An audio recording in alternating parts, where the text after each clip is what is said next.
वहीं दूसरी तरफ ईरान की पनाह से पनपे जीसीसी कंट्रीज, जिनमें major Saudi, UAE, Bahrain, Qatar, Oman, Kuwait, ये सारे वो देश थे जिन्हें कभी अमेरिका ने ही इतना संपन्न बनाया। कहते हैं कि 1990 के दशक में जहां कतर के पास क्राइसिस था कि उसका कंट्री कैसे चलेगा, मात्र 30 साल में वो दुनिया के सबसे प्रॉस्पेरस देशों में से एक है। पर कैपिटा इनकम के हिसाब से Qatar one of the best performing country है। कहा जाता है कि इस देश के पास जो अपनी गैस पाइपलाइन है, या फिर कहिए कि गैस का जो इकट्ठा हुआ भंडार है, जिसे रास लफान के नाम से जाना जाता है, उस जगह पर ईरान के हमले ने $20 बिलियन का नुकसान पहुंचा दिया। कतर को वापस ग्रो होने में लगभग 4 साल लगेंगे, ऐसा रिपोर्ट्स कहती हैं। आज अगर हम गल्फ कंट्रीज की बात करें जो ईरान के सामने हैं, डटकर खड़ी हैं, लेकिन काउंटर में एक पत्थर नहीं फेंकती हैं, उन्हें लगभग $58 बिलियन का नुकसान हो चुका है। आंकड़ों की बात करें तो चलते युद्ध में 500 मिलियन पर डे का नुकसान हो रहा है। और ऐसे नुकसान में ये सब लोग केवल मेजर्स में इतना ही कि अमेरिका को भी हम अपनी जगह से हमला नहीं करने देंगे। यदि इस तरह की स्थिति पनपते हुए आप सुनते हैं तो एक दिमाग में बड़ा प्रश्न आता है कि ये डरपोक हैं या अपने संसाधन बचा रहे हैं। इन्हें ऐसा कौन सा डर खाया जा रहा है? और अगर ये डर रहे हैं तो अमेरिका और इजराइल ने जब इन्हें आर्थिक रूप से संपन्न बनाया तो इन्हें सुरक्षा की दृष्टि से इतना मजबूत क्यों नहीं बनाया? ये सवाल मैं इसलिए कर रहा हूं कि जब युद्ध शुरू करने वाले देश को डर नहीं, आप में से कुछ लोग कहेंगे कि समुद्र पार करके अमेरिका बैठा है, वहां तक तो ईरान की मिसाइल्स ही नहीं पहुंच पाती। लेकिन साहब, उसी मिडिल ईस्ट के अंदर बैठा हुआ इजराइल है जिस पर ईरान की हर मिसाइल पहुंच सकती है, लेकिन उसके बावजूद इजराइल को कोई डर नहीं। तो कहां कमी रह गई इन लोगों की सुरक्षा में, इनके सोचने के तरीके में? और ले देकर जब भी ये बात करते हैं तो डिप्लोमेसी की करते हैं। आज सोचने वाली बात है कि फुजरहा पोर्ट के ऊपर यूएई के हमला होता है, ईरान हमला करता है। अगले दिन अपडेट मिलता है कि अमेरिका कह रहा है कि हम अब ऑपरेशन फ्रीडम रोक देंगे। ऑपरेशन फ्रीडम यानी कि स्ट्रेट ऑफ हॉर्मुज से फंसे हुए जहाजों को, जो खाड़ी में फंसे हुए जहाज हैं, उन्हें निकालने की कवायद जो ट्रंप ने शुरू की, 2 दिन के भीतर भीतर रोक दी, क्योंकि पीछे से सऊदी का प्रेशर आया कि मैं अपनी जगह आपको फिर से इन ऑपरेशंस के लिए यूज नहीं करने दूंगा। इन सभी देशों की इकोनॉमी ऑलमोस्ट हॉल्ट पर चली गई है। इनके यहां ना टूरिज्म हो रहा है, ना ये कभी मिडवे बन करके जो यूरोप जाने वाली भारत से फ्लाइट्स थी उनके लिए प्रॉपर ऑपरेशनल्स हैं। भारत के लिए भी जो कर्मचारी वहां काम करते हैं, भारत से जाने के लिए जो वहां पर श्रमिक काम करते हैं, वो प्रॉपर ऑपरेशनल नहीं। तमाम चीजें अटकी पड़ी हैं, फिर भी शांत हैं। सवाल तो बड़ा है, आफ्टर ऑल जीसीसी कंट्री चुप क्यों है? इसी विषय पर चर्चा करने के लिए आज मेरे साथ मेरे 2 खास मेहमान हैं। मेरे साथ में है मेजर जनरल संजय मैशन साहब, नमस्कार सर। और मेरे साथ हैं एम्बेसडर सुशील सिंघल जी, नमस्कार सर। नमस्कार। आप लोगों की मैं इस विषय पर राय जानना चाहूंगा। क्या लगता है कि जीसीसी कंट्रीज चुप क्यों हैं, खाड़ी देश चुप क्यों हैं? आपका opening remark sir. Ankit, thank you very much. बड़ा अच्छा आपने विषय उठाया, बहुत थॉट प्रोवोकिंग है। क्यों चुप हैं? लाजमी एक सब आदमी यही पूछेंगे कि क्यों कोई स्टेटमेंट्स नहीं आते हैं या क्या कर सकते थे। तो पहली बात हमको ये समझना है कि जो जीसीसी कंट्रीज़ का है, उनका मुद्दा और एम क्या था। ये लड़ाई से पहले उनका मेरे ख्याल एम बहुत क्लियर था, पीस, प्रॉस्पेरिटी और डेवलपमेंट।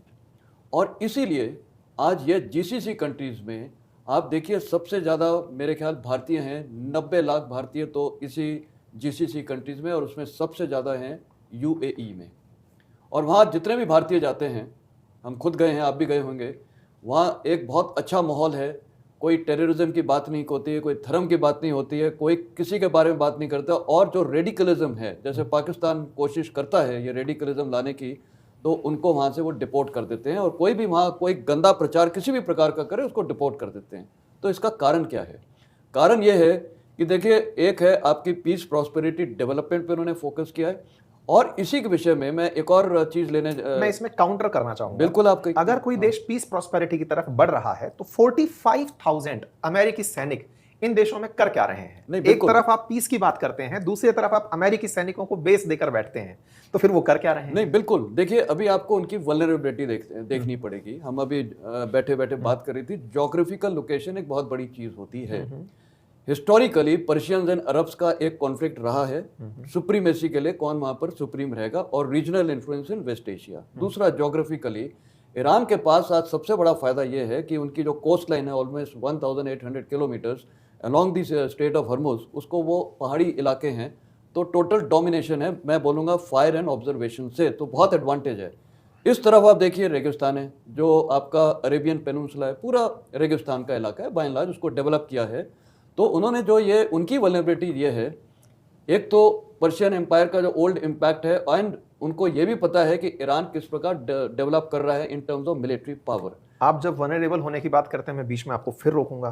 पॉइंट ये है सर, इससे ज्यादा वनरेबल इजराइल है, जो लगभग 7 जगह से वॉर एक मिनट कंट्रोल कर दो, कंप्लीट कर दूं। तो ज्योग्राफिकल लोकेशन में आप देखिए, जो भी वहां से पार होना है, देखिए एक ज्योग्राफिकल लोकेशन में टेरेन बहुत इंपॉर्टेंट है, मानता हूं। और जब टेरेन आपकी इंपॉर्टेंट है तो उसमें क्या है कि एक तरफ आ जाता है आपका रेड सी, खासकर सऊदी अरेबिया का तो पूरा ही वहां देखा जाए तो रेड सी है, और इधर से ये है। इस तरफ हुतीज ने डोमिनेट किया, इधर से ईरान ने शुरू से भी किया हुआ। और आपको एक अगर मैं वाकफा भी बता दूं, वाकफा क्या एक फैक्ट है कि even before this war IRGC की जो नेवी थी वो भारतीय शिप्स को भी, और जो दूसरी शिप्स भी होती थी जिसमें इंडियन सी फेयरर्स होते थे, आपको तकरीबन पता होगा पिछले 2-3 साल के अंदर 717 सी फेयरर्स को उन्होंने कब्जा कर लिया था। चार्ज ये लगा के ये स्मगलिंग करते हैं, बेसिकली एक्सटॉर्शन है, मनी चाहिए।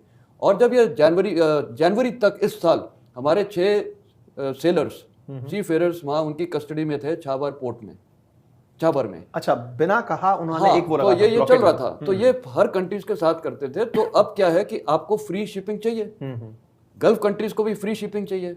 अब उनको ये पता था कि यहाँ डोमिनेशन कभी भी भविष्य में ईरान करेगा, सो देयरफॉर उनके पास अपनी वल्नरेबिलिटी ओवरकम करने की क्या वो थी। एक तो ये खुद अपनी मिलिट्री पे डिप्लॉय करें, डिफेंड करें, तैयार करें। क्या उनकी काबिलियत है? नहीं। इजराइल का भी आप जो बात कर रहे हैं, इजराइल का है बेसिक मुद्दा है उनकी सर्वाइवेबिलिटी का सवाल है। जब सर्वाइवेबिलिटी है, वहाँ लड़की से लेकर सब उनको फोर्स्ड मिलिट्री ट्रेनिंग है और वो काम करते हैं रिजर्विस्ट के तौर पे, उनके लिए सर्वाइवल है, वो घिरे हुए। इनके लिए सर्वाइवेबिलिटी का इतना प्रॉब्लम नहीं था, ये परसीव थ्रेट था, लेकिन अब ये मैनिफेस्टेड ऑन ग्राउंड हो गया है। और इसी वजह से इन लोग ने सोचा था कि एक इनकी प्रेजेंस की वजह से, यूनाइटेड स्टेट्स की नेवी और एयरफोर्स और आर्मी की वजह से जितने भी बेसिस हैं, एक इनहेरेंट सुरक्षा मिल जाएगी। उदाहरण के तौर पे आप जापान को देखिए, फिलीपींस में देखिए, सिंगापुर में देखिए, ये कई जगह ऐसा सिलसिला है। लेकिन अब हर कंट्री इसको रिव्यू करेगी। जीसी, अच्छा आपने ये भी बोला चुप क्यों है, करे क्या वो? उसके पास तो कोई मैकेनिज्म नहीं है, उसके पास सिर्फ एक मैकेनिज्म थे अपने को डिफेंड करने की, ऑप्शन था ऑफेंसिव। किस चीज़ से ऑफेंड करते हैं? उनके पास तो था ही नहीं कुछ। तो उनके पास इंटरसेप्टर थे, उससे उन्होंने अपने को डिफेंड किया। जितने भी ड्रोन्स, काउंटर ड्रोन्स और ये जो एयर डिफेंस सिस्टम थे, अब इसराइल से भी ये ले रहे हैं, यूक्रेन से भी ले रहे हैं। तो एक इनके लिए लेसन लर्न ये आया है। तो इनके पास एक मिलिट्री ताकत नहीं थी ना, इन्होंने इतना फोकस किया। सऊदी अरेबिया के पास है मिलिट्री, यूएई के पास भी है, बट कितनी? इधर की आप स्ट्रेंथ देखती है। इस मुद्दे पे मैं आता हूं आपके पास। बिल्कुल। आपसे सर मैं इसी बात में, ये जो पॉइंट सर के साथ मेरा डिस्कस हो रहा है, उनकी मिलिट्री नहीं है, ठीक है, लेकिन यूएस मिलिट्री है, मैं ये मतलब मिलिट्री है, लेकिन उस तरह की नहीं है कि चलो ऑफेंसिव हो जाए, डिफेंसिव के लिए है। बिल्कुल। फिर भी उन्होंने अमेरिका का सेंटकॉम का सबसे बड़ा बेस बनाकर अल उदैद में बिठा के रखा हुआ है। आज अगर इस तरह कतर, जो कि सेंटकॉम का मुख्यालय बनकर बैठा हुआ है, फिर भी अमेरिका को अपनी जगह यूज करने नहीं देता, ये बड़ा सवाल है कि इतने समय तक अमेरिका ये कहते हुए ही तो आया था कि तुम पर जब कोई हमला होगा मैं तुम्हें बचाने आऊंगा। आज जब बचाने के लिए वो वहां खड़ा है, उस समय भी ये लोग उसके हाथ बांध दे रहे हैं कि नहीं आप मेरी जगह यूज नहीं करोगे। मेरा प्रश्न यही है कि आपके पास खुद की भले ही सेना इतनी सक्षम ना हो, लेकिन जो आपकी सुरक्षा के लिए तैनात देश है वो तो गारंटी दे रहा है ना कि मैं आपकी जगह हूं ना, लड़ने दो मुझे अपनी जगह। आज अमेरिका स्ट्रेट ऑफ हॉर्मुज के बाहर खड़ा हुआ है, अपना ब्लॉकेड लगाकर, खुद के जहाज भी क्रॉस करा के पर्शियन गल्फ में नहीं ले जा पा रहा है, क्योंकि अंदर बैठे देश उसे परमिट नहीं कर रहे हैं। उन्हें डर है आप आओगे तो हमारा और नुकसान कराओगे। आपका क्या एंगल है सर इस बात को लेकर? अंकित, जैसे बड़ी इंटरेस्टिंग डिबेट मैंने सुनी अभी आप दोनों के बीच में। मेरा अपना इसमें पहला तो ये है कि मैं ये नहीं करूँगा कि ये जीसीसी कंट्री डरे हुए हैं। ऐसा नहीं है कि बिल्कुल पैसिव हैं वो, दे आर ऑल्सो एक्टिव। लेकिन अगर हम इस तरीके से देखें कि भाई वो हमला क्यों नहीं कर रहे, जवाबी हमला, तो डिफरेंट सिनारियो हो गया, बट दे आर एक्टिव। वो क्या कर रहे हैं? इंटेलिजेंस शेयरिंग कर रहे हैं, कंडेम कर रहे हैं, रेजोल्यूशन, यूएन में रेजोल्यूशन पास कर रहे हैं। और जैसा कि अभी जनरल साहब ने कहा कि जीसीसी किस लिए बना था, I just go back slightly back. GCC बना था जॉइंट डिफेंस के लिए एंड प्रॉस्पेरिटी के लिए। जीसीसी कंट्री को देख करके हम कहते हैं कि शायद ऑयल ही उनके पास में सब कुछ है, लेकिन ऐसा नहीं है। उनकी जो मॉडल है, ग्रोथ मॉडल है, वो है capital, investments, tourism, civil aviation, apart from oil. अब ये जो झगड़ा हुआ है, जब से सबसे पहले ईरान को क्यों मालूम है कि ये कंट्रीज वल्नरेबल है, तो ईरान क्योंकि यूएसए पे तो हमला नहीं कर सकता, केवल इजराइल पे कर सकता है, इसके पास इतनी मिसाइल्स नहीं है कि वो यूएस की मेन लैंड पे जा सके, केवल कोशिश कर सकता है जो उनका आर्मेडा उस पर हमले करने की कोशिश जो उन्होंने की। लेकिन सबसे ज़्यादा वल्नरेबल जो हैं ये जीसीसी कंट्रीज़ हैं, जैसा कि अभी ज्योग्राफी के बारे में हमारी बातचीत हो रही थी, और उनके जो इकोनॉमिक सेंटर्स हैं उन पर अटैक उनके लिए मोस्ट वल्नरेबल हैं वहाँ पर, जो कि उन्होंने किया। और उससे क्या नतीजा निकला कि जीसीसी कंट्रीज़ की जो मेन स्ट्रेंथ है, आपने अभी आंकड़े दिए कि उस पर उसका उन्होंने ईरान ने अटैक किया, जो बहुत सोची समझ पहल के तरीके हैं। तीसरा इसमें एक बहुत महत्वपूर्ण है, slide again I will go back, 2019 में सऊदी अरबिया में अटैक हुआ था और वहाँ उनका जो एयर डिफेंस सिस्टम है वो काम नहीं किया था और अमेरिका भी उनकी कोई मदद नहीं कर पाया था। तो वहाँ से वल्नरेबिलिटी रियलाइज हुई, क्योंकि उनका जो ऑयल प्रोडक्शन वो रुक गया था, महीनों लगे थे उसको रेस्टोर करने में। और ईरान ने वही प्लेबुक अब इस्तेमाल की है। आप सारे अटैक देखें यहाँ पर, या तो अमेरिकन बेसिस पे की है या उनकी जो इकोनॉमिक स्ट्रेंथ है, जहाँ भी टूरिज्म हो, एविएशन हो, पोर्ट्स हो और इन्वेस्टमेंट सेंटर हो, होटल्स, टूरिज्म सब जगह है, वहाँ उनको मोस्ट वल्नरेबल जगह पर उन्होंने अटैक किया है। तो दे हैव रियलाइज कि जो अमेरिका ने सिक्योरिटी गारंटी तो दी थी उनको कि भैया उनको ये था, और ऑब्जेक्टिव जैसा आपने भी कहा सेंटकॉम का हेडक्वार्टर है और वहाँ पर उनको सबको ये था कि अमेरिकन बेस है तो अमेरिका अपनी तो सुरक्षा करेगा, हमारी भी करेगा। लेकिन जब ये लड़ाई शुरू हुई है 2 महीने में हम देखा तो व्हाट यूएसए डिड, ये अबेंडन्ड हिज ओन बेसिस। नहीं सर, उसके पीछे तो तर्क यही दिया जाता है कि इन देशों ने ही मना कर दिया था। No but it's not that, they abandoned because they didn't have capacity. बिल्कुल, अब उनके पास कैपेसिटी नहीं थी कि वो सब चीज को डिफेंड करते, दे फोकस्ड अपनी जो उनका आर्माडा था उनको सेव करें, और इजराइल, इनको सबको इन्होंने अपने हाल पे छोड़ दिया। मैं इसमें मतलब मेरा थोड़ा डिफर ओपिनियन है जी। अगर ऐसा हुआ होता, मैं इस बात को इसलिए बोल रहा हूं बार बार क्योंकि जितनी रिपोर्ट्स मैंने देखी सर, उनमें एक चीज निकल के कॉमन आ रही थी कि शुरुआती दौर में भी इन देशों ने अपने बेसिस, क्योंकि ईरान का थ्रेट यही था कि आपने अगर इन देशों के बेसिस का इस्तेमाल किया तो मैं ये मानूंगा कि ये देश वॉर में इन्वॉल्व हो गए हैं।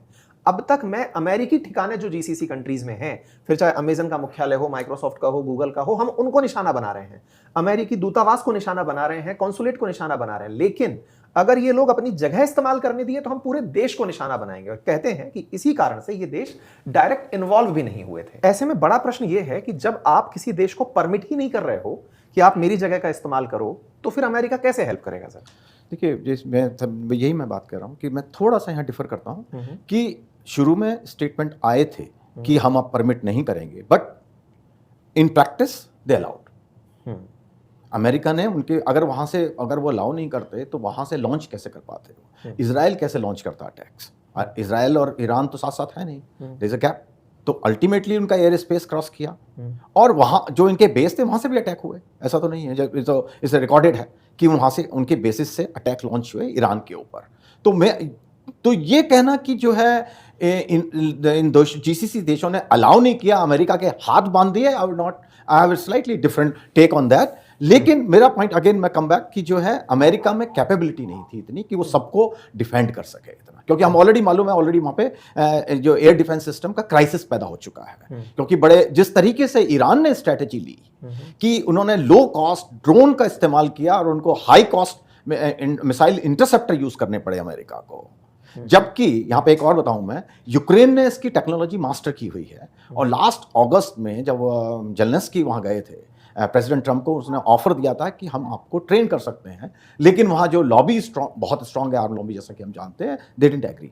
अल्टीमेटली उन्होंने एक्सेप्ट किया, अल्टीमेटली उन्होंने इजराइल को भी सप्लाई किए और जो जीसीसी कंट्री है उनको भी और अमेरिका को भी यूक्रेनियन टेक्नोलॉजी का इस्तेमाल किया, तभी वो ईरान को वो रोक पाए वहाँ पर। दूसरा, जब हम बात कर रहे हैं कि क्यों नहीं अटैक कर रहे हैं, इसके एक तो मैंने इकोनॉमिक कारण बताया, दूसरा क्या है कि इन देशों को अपने इंटरनल रिजीम का भी खतरा है कि कैसे वो जस्टिफाई करें कि मुस्लिम कंट्री आपस में लड़ रहे हैं। क्योंकि अगर हम हिस्ट्री में अगेन जाएं तो किस तरह से ये जो कंट्री क्रिएट हुए हैं, जो रिजीम क्रिएट हुए हैं, दे आर ऑल आर्टिफिशियल।